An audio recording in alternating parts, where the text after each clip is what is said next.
Et salut à tous les amis, c'est Crypto Partage. On se retrouve le 20 novembre 2020 pour l'analyse du jour. Au programme Bitcoin et Ethereum.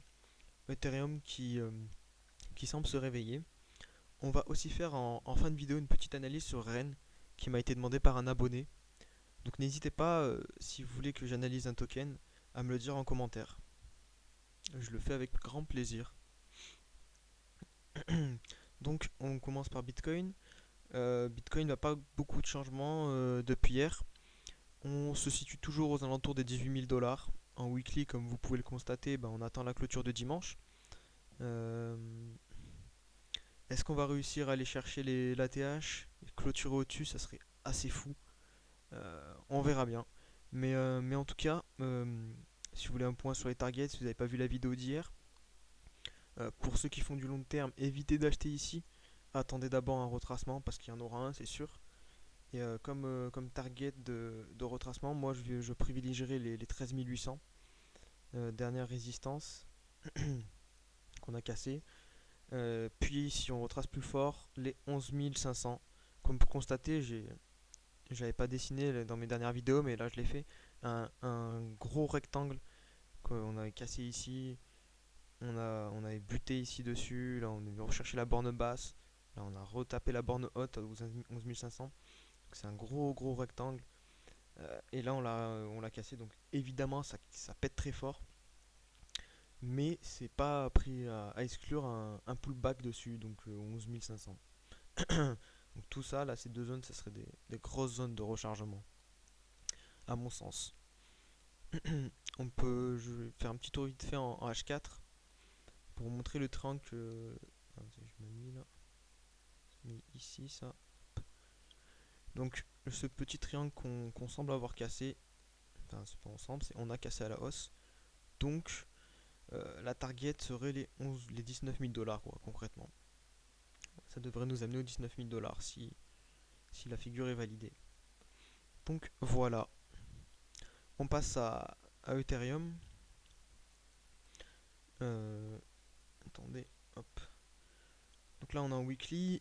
Pareil, Ethereum, je vais dessiner un gros rectangle dans lequel il a rangé pendant un petit moment. Vous comprenez bien. Et hop, dès qu'il a cassé le haut, il est allé chercher la résistance du dessus aux 480 $. Il a méché. Hop, il s'est fait repousser. Il est revenu faire son pullback sur la borne haute du rectangle pour ensuite repartir à la hausse. Et là, on voit qu'il essaie de s'affranchir de cette résistance des 480 $. Euh, on va voir ça en daily, c'est beaucoup plus propre. Donc en daily, on était dans un canal haussier depuis un petit moment. Là, on travaillait la borne basse. Après, on est passé en haut de ce canal. En rouge, là, c'est la résistance weekly que vous avez des 480 $. Et comme vous pouvez le constater, on avait clôturé au-dessus là. Donc ça pourrait être un premier signal d'achat fort. Et là, on vient de tout transpercer aujourd'hui, même le haut du canal. Après, on n'a pas encore clôturé, mais c'est plutôt bon signe pour l'instant. Donc une clôture au-dessus du canal, ça serait très bon signe pour que du moins au court terme, ETH aille chercher les 530 $. Après, évidemment, je pense qu'on va avoir droit à un retracement quand Bitcoin va retracer. Mais pour l'instant, je pense que les 530 $ sont clairement une target à prendre pour du court terme. Voilà. Donc on va finir avec REN. Alors REN, donc là on est en daily. Il avait atteint les 60 centimes euh, au gros pump en fin août. Depuis retracé, il me semble que il a retracé jusqu'au zéro. Si on prend d'ici, donc Fibo, voilà, il est venu mécher pile sur les 0,786.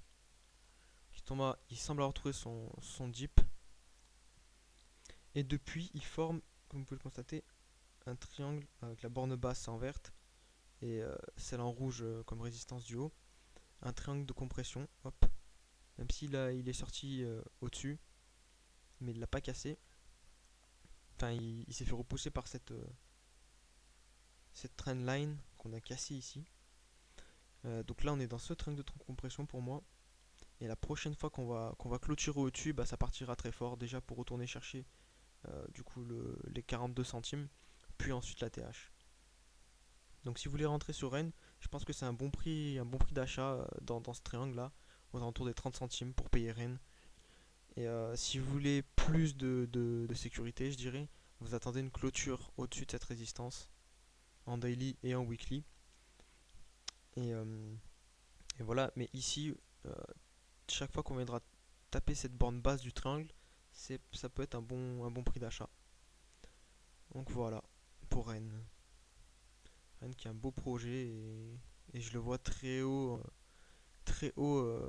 en 2021 pour le bull run qui est prévu. Voilà, voilà les amis. Donc n'hésitez pas à vous abonner, à liker, ça me ferait extrêmement plaisir, ça m'aiderait euh, pour développer la chaîne. Et si vous voulez que j'analyse un de vos tokens, bah, dites-le moi en commentaire. Euh, et voilà, on se retrouve donc demain pour une nouvelle vidéo. Allez, ciao ciao!